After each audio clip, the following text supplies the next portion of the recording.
Kinumpleto ko pa. Mapagkamalan ako humingi ng gulay. Yan. Tripod. Kaya mo? Gandang hapon po sa bawat isa. Isa pong karangalan. Siyempre, laging pribilehiyo na ginagamit ka ng Panginoon, lalo na sa paghahayag ng kanyang salita. Ano po? At ako po ay masaya dahil ito po yung aking unang pagkakataon makarating sa bagong silang. Sabi ko kanina sa kanila, saan ba yung bagong silang? Ang alam ko lang, bagong bayan, sa Caloocan yun. At saka bagong lipunan. Sabi ko. Ito pala yun, yung bagong silang. Yes. Salamat sa Panginoon at nakikita ko po ang joy, ang ligaya po sa mukha ng bawat isa na nandito po sa hapon ngayon, nandito po sa gawain. At alam ko po dahil po yan sa presensya ng Panginoon. Amen? Hallelujah. Presensya ng Panginoon, presensya ng bawat isa na nandito. Dahil ang presensya ng bawat isa, iyan ang nagpapatunay ng kabutihan ng Diyos sa buhay po natin. Ano po? Kaya lagi po dapat na nakikita sa atin ang kaluwalhatian ng ating Panginoon, katulad ng inawit natin, luwalhatiin ka, siya talaga yung laging mataas sa ating buhay. Medyo may delay yung mic ko. Parang dumit. Ayun. Salamat sa Panginoon dahil sa mga patotoo din po ay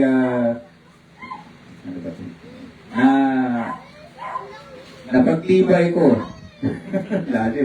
Napagtibay ko na ito ang mensahe na pinapadala ng Panginoon sa gabi o hapon na ito. Ay po, manalangin muna.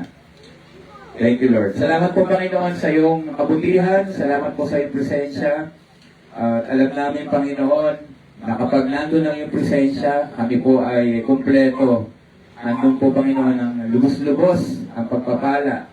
Hindi lamang po sa pang-material na bagay, kundi lalo na po, Panginoon, sa aming buhay espiritual. Nagkakaroon po kami ng kalakasan kapag nararanasan namin ang iyong banal na presensya. Alam po namin, Panginoon, narito ka ngayon, kaya hinihipo mo na po ang puso ng bawat isa na nandito ngayon. Ngayon pa lamang, binubuksan mo na ang aming puso, binubuksan mo ang aming isipan, para po sa iyong mga salita na aming pag-aaralan sa gabing ito. Panginoon, dalangin ko na ako ay gamitin mo lamang na galuyan ng pagpapala. At hinihingi ko, Panginoon, ang iyong pagpahid sa akin upang magkaroon ng kapangyarihan na lahat ng lalabas sa aking bibig, Panginoon. Tanging ikaw ang mangusap, sa iyo ko pinagkakatiwala ang gawain ito. Ito po aking panalangin sa pangalan ni Jesus. Amen. Hihirapan ako, may delay. Ayun. Ang aking pong ibabahagi sa inyo ay tungkol po sa pagsubok. Kanina yung nagpatotoo. Sa galing kang Middle East? Malaysia? Okay. Kanina nasabi niya na lahat naman talaga tayo dumadaan sa pagsubok. Wala pong accepted. Sabi ko sa James chapter 1 yan, 1 and 2. James 1, 1 and 2, di ba? Na meron talagang pagsubok na dadating sa buhay ng tao. Ano yan po ang katotohanan. Kaya po, ang ating pong pag-aaralan ngayon ay tungkol po sa 5 bagay. 5 things to do in a storm. Ay dahil malaki to, makikita niyo sigurado. Meron po akong projector na dala, kaya lang hindi natin na... Okay, 5 bagay na gagawin natin kapag may bagyo. Okay, hindi naman po ito literal na bagyo na ulan o ano, pero parang ganun po ang nangyayari sa buhay ng tao kapag dumadaan sa pagsubok. Di ba? Ang bagyo may mga signal. Signal number 1, number 2, number 3. Nung bata ako hanggang number 3 lang eh. Ngayon, umaabot na ng 5. Di ba? Oh, grabe. Pati sa buhay natin, umaabot na ng 5 ang pagsubok. At ngayon, sa paligid natin, punong-puno ng takot ang puso ng mga tao. Kaya nga po kailangan ng bawat isa ang Panginoong Hesus sa kanyang buhay. Kasi ang talagang katugunan lang ang Panginoong Hesus. Wala po tayong pwedeng lapitan. Wala pong katiyakan sa anumang bagay. Hindi ang kayamanan, hindi ang tao, ang Panginoong Jesus lang talaga ang kailangan ng lahat para sa kaligtasan at para sa security sa buhay. Amen. At ang ating pong pag-aaralan tungkol nga po sa 5 bagay na gagawin natin kapag dumadating ang pagsubok sa ating buhay. Ang ating pong text ay matatagpuan sa Matthew 14:30. Ito po ay nagmula sa istorya ni Peter, Matthew 14. kung saan ay nakita nila ang Panginoong Jesus. Dito po nabanggit sa Biblia ang multo. Kaya may katotohanan po talaga yung multo. Kasi sa Bible, binanggit yung multo. Napagkamalan nilang multo sa Jesus. Nakita nila lumalakad sa tubig. Siyempre, ikaw, normal na tao ka. At nung panahon na yon, si Jesus ay totoong tao. Kasama nila si Jesus. Kasama nila nagpupunta sa iba't ibang lugar, magagawa ng miracle ang Panginoong Jesus. Siyempre, makita mo lumalakad sa tubig yung kasama mo. Halimbawa ako, nakita niyo ako lumalakad sa tubig, siyempre, di ba? Matatakot kayo, maiisipan nyo na dahil hindi normal sa isang tao na lumakad sa tubig. At ano po ang sabi ni Peter? Kung ikaw talaga yan, hayaan mong ako din. Lalakad din ako sa tubig. At dito mga nanggaling yung verse na to. Basahin ko lang po. Matthew 14:30. But when Peter saw the wind, he was afraid and beginning to sink, cried out, Lord, save me. Ito po ang nangyari kay Peter. Sabi ni Jesus, sige, halika. O de, nakalakad siya. Mga ilang hakbang na nakita na niya yung malalaking alon, natakot. At siya po ay unti-unti lumulubog. Kaya sabi niya, Lord, save me. O siyempre, niligtas siya ng ating Panginoon. At yan po ang katotohanan sa buhay natin. Minsan nga kahit ng mga Christian na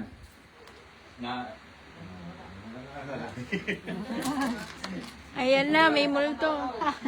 Joke. Nagalaw sila. Nagalaw ng isip.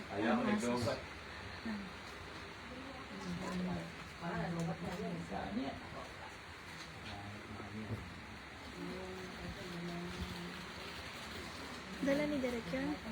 Grabe effort, Lord bless Derek.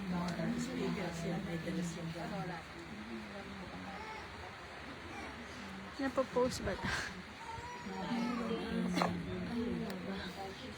Yan din. OBS. Thumbnail. Thumbnail mo na. Nasira direct yung ano mo? Nabunod po yata. Jesus name.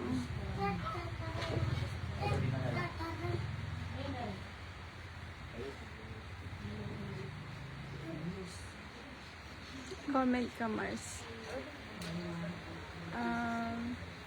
Technical.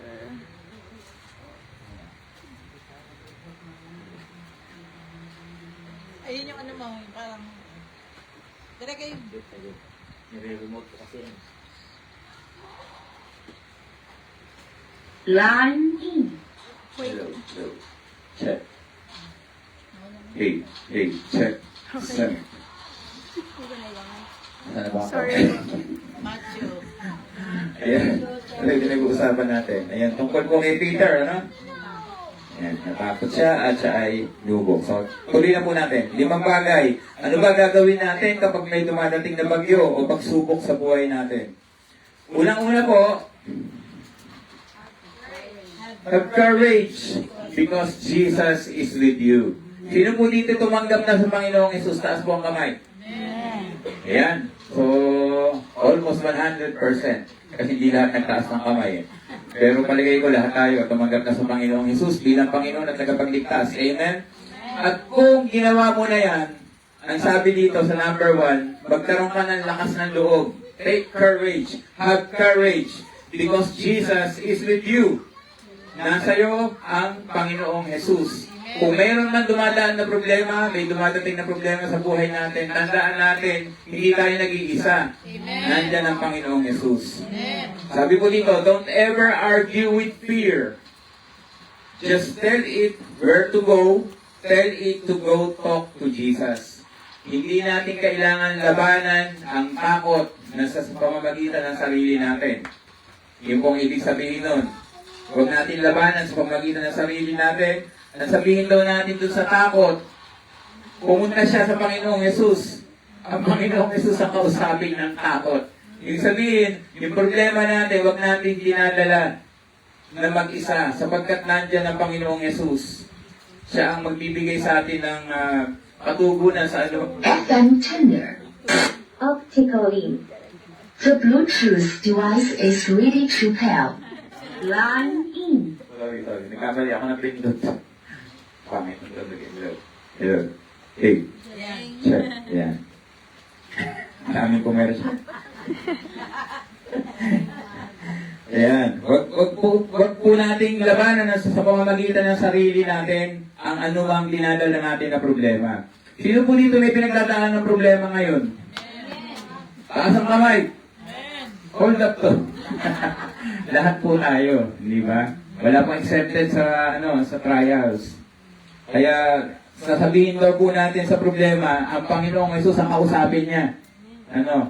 Hindi tayo nag-iisa, kasama natin ang Panginoon. Sabi po sa Galatians 2:20a, okay, I have been crucified with Christ, and I no longer live, but Christ lives in me. No, tayo daw ay kasama na ni Kristo na napako at hindi na tayo ang nabubuhay. Ang ating Panginoon na ang nabubuhay sa atin. Ang ibig sabihin, nandito ang Panginoong Hesus sa ating buhay. Kaya nga sabi ko kanina, kaya tayo nabe-bless kapag pumupunta tayo sa gawain. Dahil nakikita natin ang mukha ng bawat isa.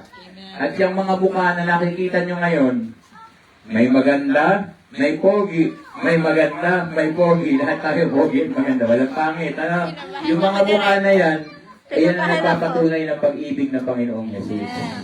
Kasi ang bawat isa ay may Kristo sa puso. Di ba? Kasama natin ang ating Panginoon. Sabi doon sa kasunod, the life I now live in the body, I live by faith in the Son of God, who loved me and gave Himself for me. Ang Panginoong Yesus ang nagbigay ng buhay niya para sa atin. Kaya nabubuhay tayo para kay Kristo. At hindi tayo dapat matakot dahil may Kristo tayo sa ating buhay. Amen? Hallelujah. Sabi din po sa Psalms 23 verse 4, even though I walk through the darkest valley, I will fear no evil. For you are with me. Your rod and your staff, they comfort me. Kahit na lumakad ako sa valley, lambak. Tama ba ako? Lambak. Yung low, mababang lugar. Ibig sabihin, pag mababang lugar, ang ibig sabihin nun, dumadaan ka sa pagsubok. Dumadaan ka sa problema. Di ba? Ang ganda ng patutukan, Sister Oy. Kaya maglilibre siya mamaya. Sa Starbucks. Dumaan sa pagsubok. Pero, dahil natutuloy-tuloy na, yun ang mahalaga eh. Actually, ito po ang dahilan kung bakit may mga gawain. Bakit kayo nakakarinig ng salita ng Diyos. Kasi kailangan nating maging malakas.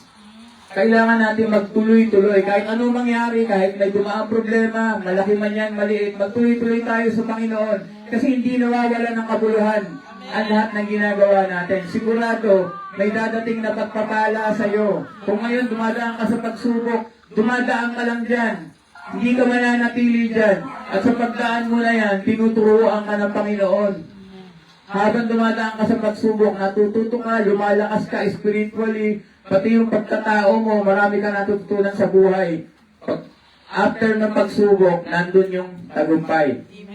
Amen? Habang sinusubok tayo ng Panginoon, nandun na talaga lahat din kahit may pagsubok pa. Kasi nandiyan si Kristo eh. Lumalakas tayo habang tayo ay sinusubok. Kahit to lumakad tayo sa, yun nga, sa valley, wala tayong katatakutan sapagkat nandyan ang Panginoon. Your rod and your staff. Ano ba yung rod? Okay, yung pamalo at yung staff, yung parang tungkol. Tinignan ko, ano ba yung significance ng rod?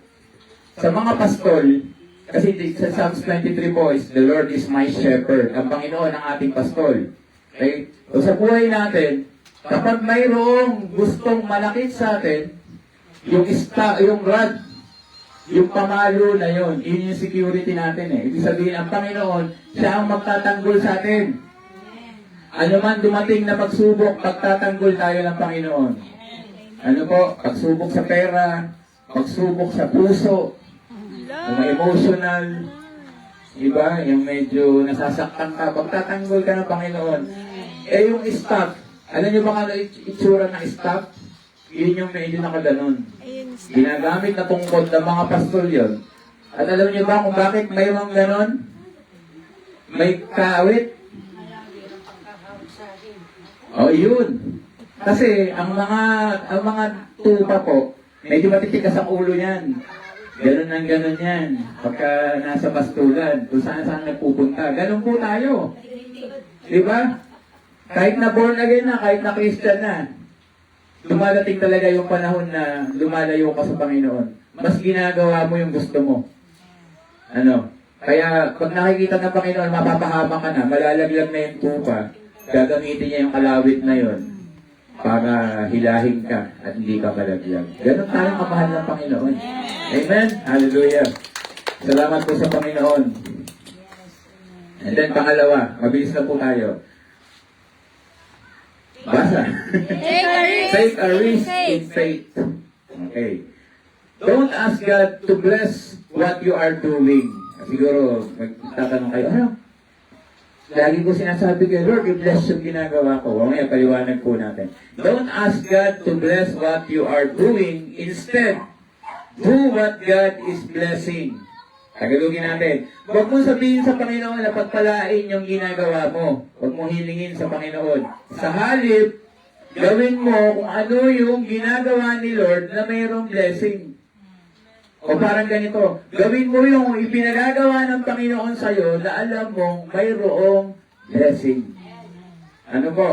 Ask Him what He wants you to do. Tanungin mo ang Panginoon kung ano ang gusto niyang gawin para sa'yo. And then be willing to do it with Him. At gawin po natin na kasama si Kristo. Okay, paliwanag po natin. Talaga naman totoo, kahit ako kahit ano ginagawa ko, lagi ko sinasabi sa Panginoon, Lord, everyday nga, pag-gising ko pala sa umaga, Lord, pagpalain mo tong araw na to. Lahat ng gagawin ko, minsan may ginagawa naman tayo hindi naman para sa Panginoon. Hindi naman masama. Hindi naman kasalanan. May ginagawa tayo sa bahay, di ba? Minsan nanonood tayo ng TV. Ako mahilig ako manood ng YouTube. Lalo na yung mga maraming matututunan. May mga bagay na ginagawa tayo, hindi naman lahat spiritual No, kaya every time, like ko sinasabi kay Lord, Lord, bless my day, bless me today, and everything that I will do today. Lahat ng gagawin ko, Lord, pagpalain mo. Pero ba't sabi dito, huwag mo raw sabihin sa Panginoon na pagpalain yung mga gagawin mo. Ito po kasi yung katotohanan. Kung minsan po, yung ginagawa natin, hindi kalooban ng Panginoon. Yun po ang katotohanan nun. Halimbawa sa buhay natin, naghanap ka ng trabaho. Ngayon, merong in-offer na trabaho sa'yo, may pasok ng linggo. Dahil gusto mo magkatrabaho, ginagagrab mo yung opportunity na yun. Kukunin mo yung trabaho dahil gusto mong kumita ng pera. Tapos sasabihin mo sa Panginoon, magpe-pray ka, Lord, pagpalain mo po yung trabaho ko. Alam mo naman na sinasabi ng Panginoon na huwag mong kakalimutan ang araw ng pagsamba. Napakahalaga po yung linggo. Huwag po natin mababayaan ang ating spiritual life. Na hindi tayo makakadalo ng mga gawain o mas pinaprioritize natin yung mga bagay kaysa dun sa mga bagay na gusto ng Panginoon na gawin mo sa iyong buhay. Hindi naman masamang wag niyong iisipin na sinasabi kong wag kayo magtrabaho. Hindi masama. Pero kung minsan may mga nangyayari nga, kasi alam niyo po ang danger doon, pag nagtuloy-tuloy ka sa ganong sitwasyon na hindi ka nakakadalo, manghihina ang spiritual life mo, and eventually, dadating ang panahon, mawawala ka na sa pananampalataya. Hindi lang sa church, kundi mismo sa pananampalataya mong personal, manghihina ka. Kaya nga, ang gusto ng Panginoon, huwag daw kaliligtaan ang mga pagtitipong katulad nito. Hebrews 10:25. Ayun, kaya blessing po talaga nung dumadalo kayo sa gawain. Ang sabi sa kasunod, instead, do what God is blessing. Ang gawin mo, yung mga bagay na alam mo, nandun si Lord. Na mayroong blessing ng presence ni Lord. Amen. Ano po? Siguro hindi ko na-elaborate yung mga bagay-bagay. Alam ko, naiisip nyo yan. Naiisip nyo na ngayon kung ano yung mga bagay na yon. May mga bagay na nagagawa tayo na alam natin hindi gusto ng Panginoon. Ano? Hindi na tayo tatawag ng tao dito para magpatotoo tungkol dyan, pero lahat po ay dumadalas ng ganyan. May mga sandali sa buhay natin na minsan, mas inuula natin yung gusto natin, yung sarili natin. Ako po ay maraming patotoo tungkol dyan, maraming pagkakamali na nagawa sa buhay. Ano? Simula nung nakilala ko Panginoon, salamat kay Lord, hindi niya ako pinababayaang mawala. Pero, ako mismo, gusto kong kumawala. May mga sandali sa buhay ko na gusto kong umalis. Ano? Pero, si Lord talagang, sabi nga, no one can pluck you. Walang makakatanggal sa'yo sa aking palad. Sabi niya sa John chapter 10. Sabi ni Lord yan. Ano, walang makakakuha sa atin sa kamay ng Panginoon. Boom! Meron pong yun eh. Boom! Sumusunod ka sa boses ni Lord. Ano po, sundin natin ang tinig ng Panginoon sa ating buhay. Okay?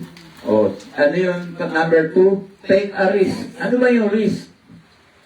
Sa Tagalog, parang ganito po yung risk. Sumugal ka. Parang ganon.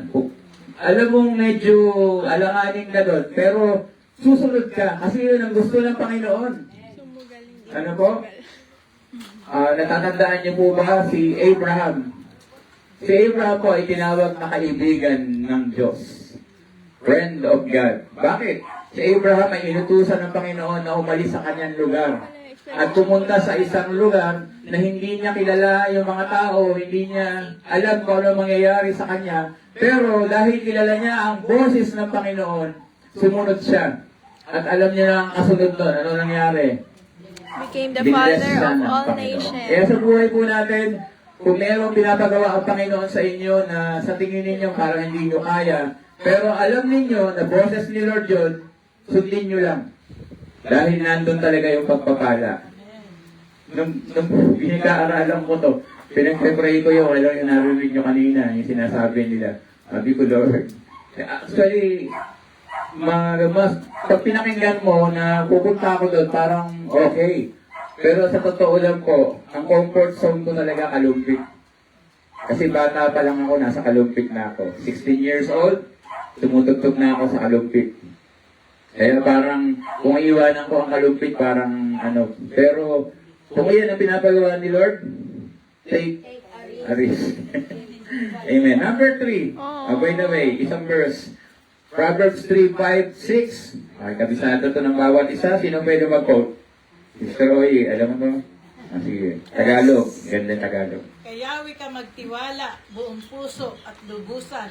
Huwag kang mananangan sa sariling karunungan. Siya ay sangguniin sa lahat mong balak at kanya kang itutumpak sa lahat mong lakad. Tingnan niyo po. Huwag daw manahan sa sariling karunungan. Lean not on your own understanding. Ano? At sa lahat, in all your ways, submit to Him. Lahat daw na gagawin natin, pagkatiwala natin sa Panginoon, bigay natin sa Panginoon, and He will make your paths straight. Ibig sabihin, yung landas mo magiging maayos.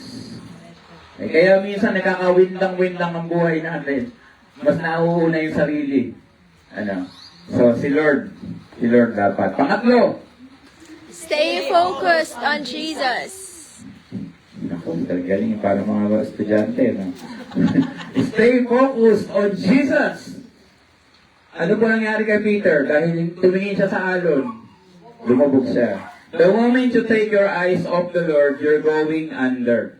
Talaga, totoo lang. Pag nawala yung paningin mo kay Kristo, babagsak ka.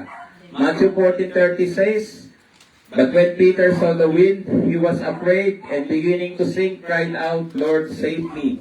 If you focus on the wind and the waves, your circumstances, you're going to sink just like Peter. Kaya kung meron po tayo mga pinagdadaan ng problema, kung may mga pagsubok kayo ngayong pinagdadaanan, huwag yan ang tingnan ninyo. No? Ang tingnan natin ang Panginoong Jesus na nasa buhay natin. Look unto Jesus.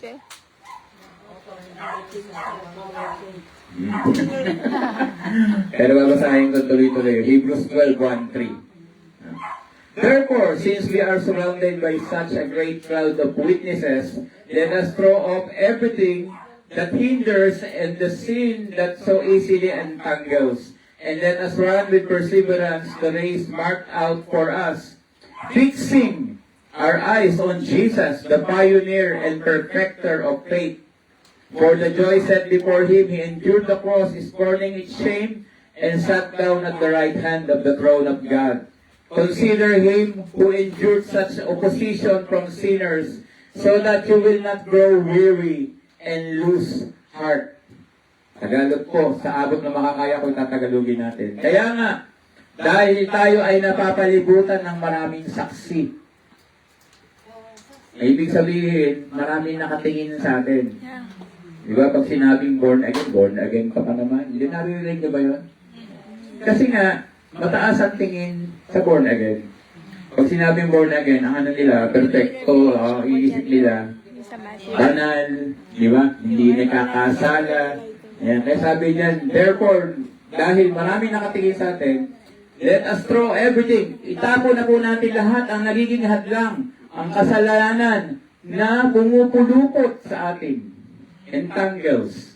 Yeah. Yung kasalanan, itapon daw natin yan. And let us run with perseverance the race marked out for us. Lahat po tayo tumatakbo sa karera. At ang finish line natin, dun sa langit. Ano po? Kaya, run with perseverance. Ibig sabihin, tumakbo ka ng mayroong pagsusumigasig. Magsumigasig ka sa pagtakbo mo. At, ituon mo ang iyong mga mata kay Jesus. Siya na nagsimula at magtatapos ng iyong pananampalataya. Si Jesus ang pumili sa bawat isa narito ngayon. Sabi sa Bible, you have not choose me, but I have chosen you. Hindi tayo pumili sa Panginoong Jesus. Di ba? Ang Panginoong Jesus ang pumili sa bawat isa narito ngayon. Kaya pribilehiyo ito. Privilege na makabilang tayo sa mga pinili ng Panginoong Jesus. No? Dahil, bakit privilege? Kasi biyahing langit tayo. Hampas langit. Meron tayong, Hampas langit daw po. meron tayong security. Ano, sinasabi ng iba. Di ba yung ibang Hampas hindi ba lupa. nakakilala sa Panginoon, Tayo ay sinasabi hampas nila. langit. Kayo naman, paano nyo naman nasigurado pupunta kayo sa langit? Yeah. Eh, sinasabi sa Bible eh. Yeah. Jesus Dahil is meron God. tayong faith. At ito yung pinag-uusapan natin ngayon. Yung pananampalataya sa ating Panginoong Yesus. Meron tayong security. Ano? Dahil sa ating Panginoong Yesus. Sabi po dito sa kasunod, for the joy set before Him, He endured the cross. Nagkaroon akong magandang revelation dito eh. For the joy set before Him, He endured the cross. Ano ba yung nakikita niya merong magiging magandang resulta yung gagawin niya doon sa krus ng Kalbaryo? Ano yung resulta na yun? Ikaw, Nora, ako. Makakasama niya tayo sa langit. Yun yung joy. Kasi nasabi ni Jesus, tuwan-tuwa ang Panginoong Yesus na lahat tayo narito ngayon ay mayroong kaligtasan. Iyan po talaga yung layunin ng Panginoong Yesus. Kaya may Pasko. Kaya may mahal na araw. Yun. Kaya mayroong Pasko ng pagkabuhay. It's because of yung pong salvation na meron tayo ngayon. Hallelujah. Sabi po dito, scorning its shame, binaliwala niya lahat ng kahihiyan, at ngayon ay nakaupo siya sa kanang trono ng Diyos. Ito po ang sabi sa huli, consider Him who endured such opposition from sinners, so that you will not grow weary and lose heart. Kapag dumadating ang mga panahon na parang gusto mo nang sumuko, isipin mo lang yung ginawa ng Panginoong Yesus. Lahat ng pinagdaanan niya. Lahat ng hirap na kanyang binata. Sabihin yung kanyang nag-persevere siya. Kanyang napagtagumpayan yung mga bagay na yun. Isipin mo yan. Kapag may mga pagsubok ang pinagdadaanan, gaano man kalaki, gaano kaliit, ano man pagsubok yan, alalahanin mo ang ginawa ng Panginoon Jesus para sa iyo. Pang-apat, No doubt. Huwag kang mag-alinlangan. You don't need great faith. Sabi sa Bible, ang kahit daw is kasing laki lang ng buto ng mustasa ang pananampalataya, kaya mo mapalipat ng bundok. Ano? Sabihin, pwedeng may mga mangyaring, mga imposibleng bagay, kahit maliit lang ang pananampalataya mo. You don't need great faith to make it through the storm in your life. Ano ang sabi dito? You just need faith in the right person. Jesus Christ. Okay. Yan. Hindi kailangan na pupunta ka sa mga preacher na alam mong gifted, yung nababalitaan mo, nakakabuhay ng patay, no? Gumagawa ng maraming miracle. Hindi yun eh. Ang lalapitan natin, kapag may problema tayo, ang ating Panginoong Jesus na nasa atin. Andyan lang ang Panginoon eh. Silapit lang ng dasal. Sabi sa awit. Di ba? Pag nag-pray ka, nandyan na si Jesus. Pag umawit ka, nandyan agad ang presensya ng Panginoon. Ganong kalapit si Lord sa atin. Sino ba si Jesus sa'yo? Basahin natin. Who is Jesus? He is our Savior. Healer. Prince of Peace. He is our friend. At yung mga verse na yan. Ayan, kung gusto nyo kopyahin, hindi natin babasahin. Pero yan, dyan makikita nyo yung mga sinasabi ko. Tagapagligtas, manggagamot, makikita rin natin sa Isaiah 53 yun. Sa pamamagitan ng mga latay niya, tayo tumanggap ng kagalingan sa ating mga sakit. Siya ang prinsipe ng kapayapaan. Kaya dapat may kapayapaan tayo sa buhay, may kapayapaan tayo sa puso. Ano, dahil nandiyan si Kristo sa buhay natin. Siya ang ating kaibigan. Bakit mahalaga yung He is our friend? Sino dito may mga best friend? Yeah. Tingnan, taas ka may mga best friend. Sino ang best friend mo doon? Best friend. Bakit po? Kasi yung sa best friend, actually minsan, sa nanay mo, sa tatay mo, sa kapatid mo, hindi mo lahat nasasabi. Pero sa best friend mo, naikikwento mo yan eh, mga problema mo, nagkikwento ka sa kanya. Di ba? Mayroon kang confidence sa best friend mo. Yes. At ganoon si Jesus. No? Pag may problema po kayo, wag muna yung best friend ninyo sa laman ng hanapin ninyo. Yung best friend muna natin na si Jesus. Yeah. Amen. He is our friend. Hallelujah. At Friend. pamuli,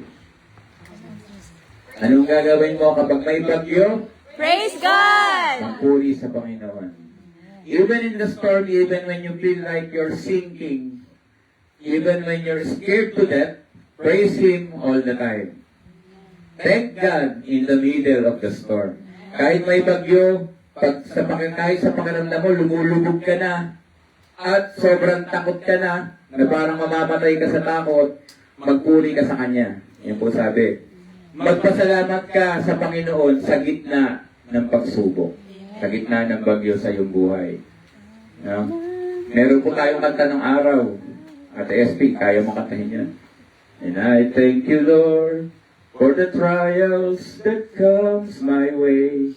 In that way, I can grow each day as I let you live. Ano sabi sa kanta? Nagpapasalamat ako, Panginoon, sa mga pagsubok na dumadaan sa buhay ko. Sa pamamagitan nun, ako ay lumalago. In that way, I can grow each day as I let you live habang hinahayaan kita manguna sa buhay ko. Yan po ang katotohanan. No. Pagka mayroong pagsubok, magpuri sa Panginoon. Alam nyo, ibang nagagawa pag nag-worship tayo. Kahit na may problema, subukan nyo po, may dumadaan na problema. Ako minsan, tukso. Ano? May tukso kasi alam natin, lahat tayo ay mayroong nakaraan na buhay. Lagi ko nga nakikwento, ang pagkakilala sa akin ng mabait na bata, sa amin, nasanay lang silang direct. High school. Alam niyo naman ang high school, marami tayong natututo ng kalokohan. Kaya pag nasa school tayo, Medyo namatala ako ng church noon. Pag nasa school ako, naiiwan ko si Jesus sa bahay. Gano'n ang buhay ko noon. Pagdating ko sa bahay, nandun ulit si Jesus. Kasi po, 13 years old ako, palagay ko, umaata na kami sa church. Pero hindi ako totoo. 16 years old lang ako talaga tumanggap sa Panginoon. Ibig sabihin, 3 taon akong gano'n ang buhay. Ano? Meron pa ng instant sa buhay ko na meron akong dinalang mga hindi magagandang babasahin. O, alam niya naman, lalo na yung mga kalalakihan nandito, alam yan. Meron nakakakilala sa amin sa school. Kaklase ko, born again din siya. Kasabi niya sa akin, di ba born again ka? Ganun. Bakit? Dala ka ganyan. Actually, ginamit siya ng Panginoon. Noong time na yun, medyo nag-isip-isip ako talaga. Ano? Ayun. Kaya, ba't ko ba ng kwento yun?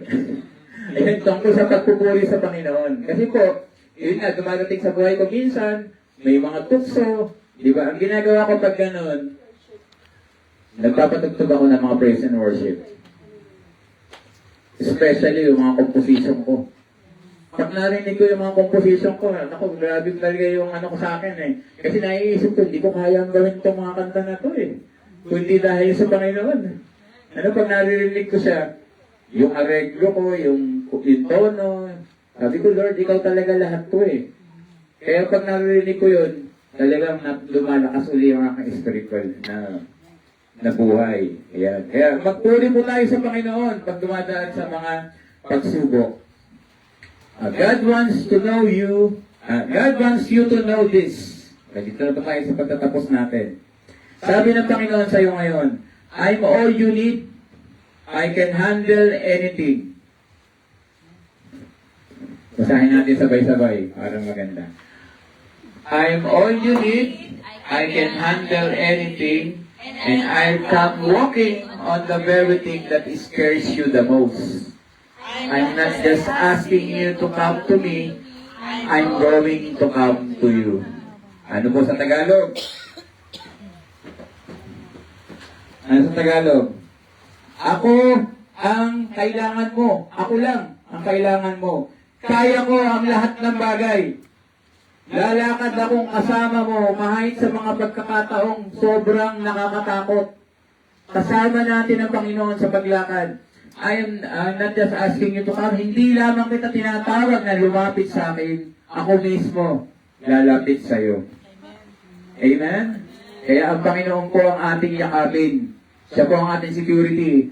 Kahit ano mangyari sa mundo, kahit lumaki ang gera na yan.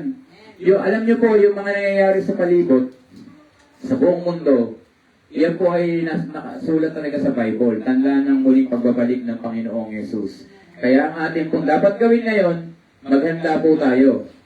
Lagi po nating isipin na maging handa anumang oras dumating ang Panginoon. Kasi sabi sa Bible, dadating siya katulad ng magnanakaw.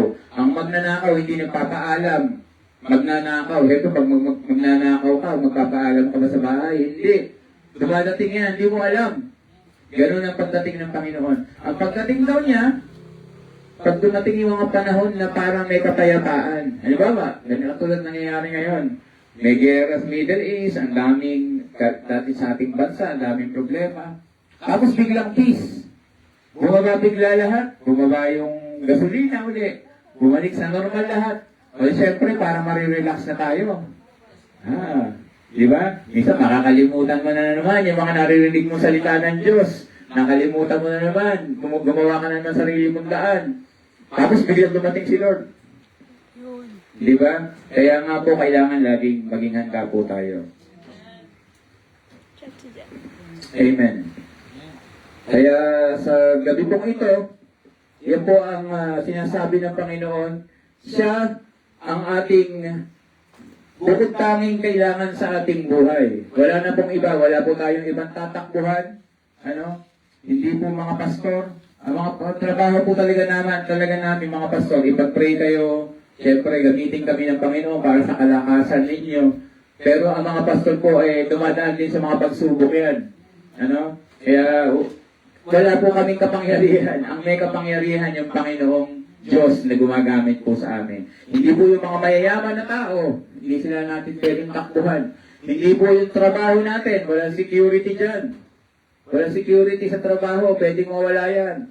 Ang mayroong security sa ating buhay, ang Panginoong Jesus. Amen. Na meron ka ngayon. Amen. Hallelujah. Kaya sabi ng Panginoon, basta magtiwala ka lang. Kaya sa gabing ito, kung meron po dumadaan dito sa mga bagyo, sa buhay, pagsubok, yan ang pinapaabot ng Panginoon sa atin. Siya ang bahala sa atin. Sabi ko sa awit ko, bahala ka na sa akin. Buhay ko'y pagpalain. Dalangin ko'y iyong dinggin. Bahala ang Panginoon sa ating lahat. Amen? Purihin ang Panginoon. Thank you, Lord. Sige po, tayo po sa ating pagtatapos. Tumali po tayong lahat muli. Tayo po ay umawit sa Panginoon.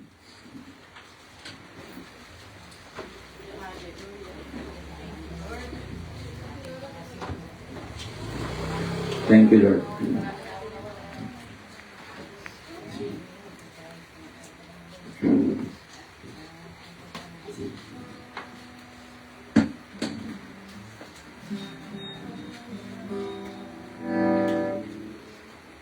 Amen. Thank you, Lord. Dito na lang. Di kayo babagsak ka. Okay na to.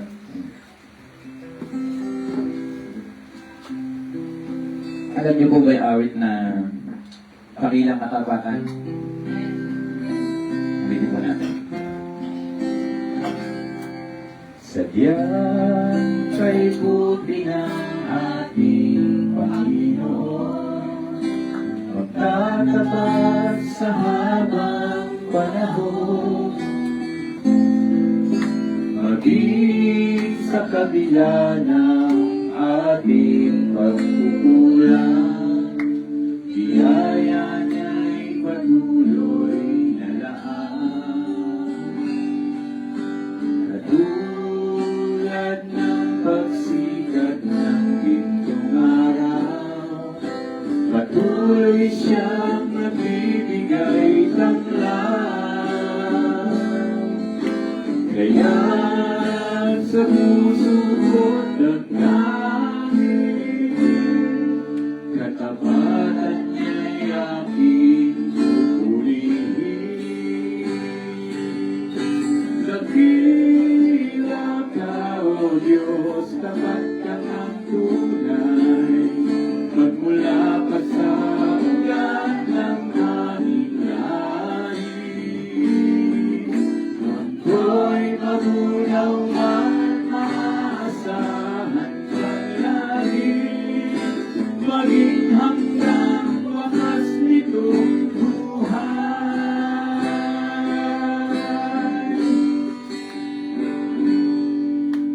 Kaya, O Diyos, kita'y laging pupurihin, sa buong mundo'y ating awitin.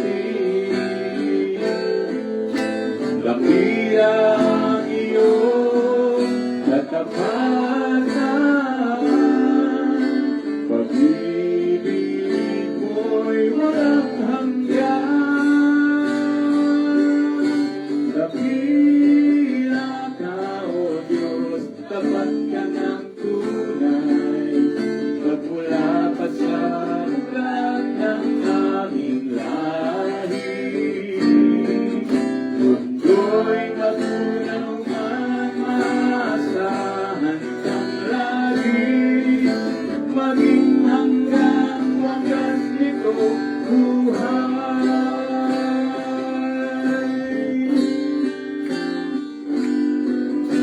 Dakila ka, O Diyos, sa habang panahon, katapatan mo'y matibay na sandigan. Sa bawat bighati, tagumpay man ay naroon, daluyan ang pag-asa kung kailan ay pinahon. Pag-ibig ko'y ay sa Panginoon hanggang ngayon. Dakila ka, O Diyos.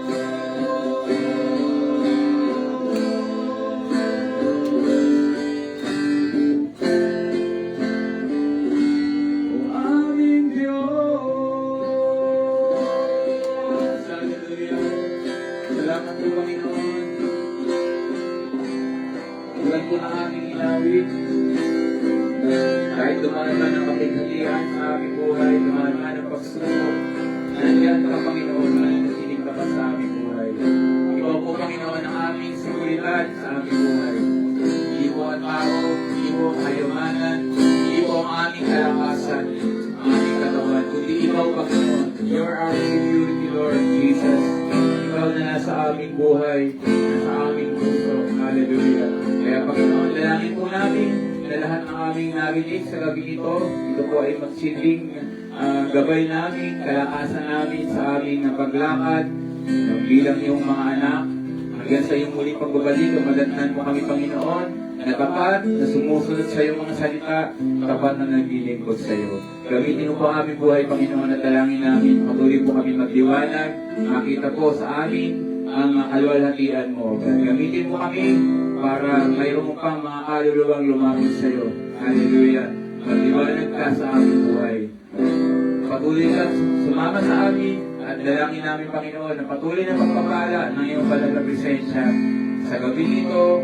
Kahit po matatapos ang aming gawain, maghihiwalay kami, pero ikaw, Panginoon, kailanman hindi ka mababalay sa amin, ikaw ay lagi namin kasama. Purihin ka, O Diyos, pagpalain mo ang aming buhay, luwalhati ka. Ito po aming panalangin sa pangalan ng Ama, ng Anak, at ng Diyos, Espiritu Santo. Amen. Amen.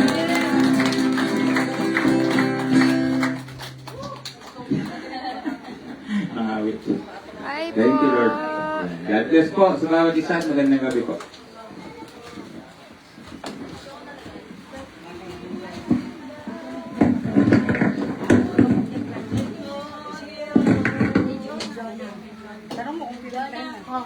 May tubig daw mainit. Ayun po, dire. Kakapag. Yes. Goodbye po.